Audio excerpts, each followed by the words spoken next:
రూ. 500 నోటు ఒక ముసలాయన ముందు పెట్టగా ఆయన దాన్ని పక్కకు నెట్టేశాడు. ఎందుకో తెలుసా? ఒక ఖరీదైన కారు రోడ్డు పక్కన చిన్న హోటల్ దగ్గర ఆగింది. కారులో ఉన్న ధనవంతుడు బయటికి చూశాడు. అక్కడ ఒక వృద్ధుడు తన మనవడికి ఒక్క ఇడ్లీ కొన్నాడు.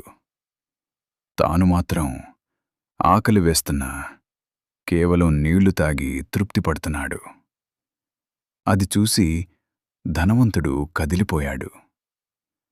తన వాలెట్ నుండి రూ. 500 తీసి ఆ ముసలాయనకి ఇవ్వబోతాడు.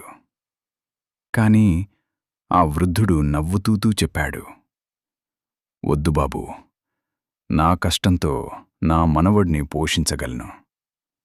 ఉచితంగా వచ్చేది మాకు వద్దు." అప్పుడే పక్కనే ఒక అనాథ కుక్క ఆకలితో అరుస్తోంది. ఆ వృద్ధుడు ఒక్క క్షణం కూడా ఆలోచించలేదు. తన మనవడికి పెట్టిన ఇడ్లీలో సగం తీసి ఆ కుక్కకు పెట్టాడు. ఆ చిన్న పిల్లాడు కూడా ఆనందంతో నవ్వాడు. అది చూసిన ధనవంతుడు ఒక్కసారిగా నిశ్చేష్టుడవుతాడు.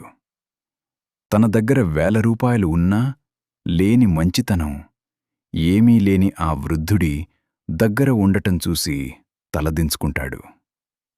నీతి: డబ్బు ఉండటం గొప్ప కాదు, ఉన్నదానిలో ఇతరులకు పెట్టే గుణం ఉండటమే అసలైన ధనం.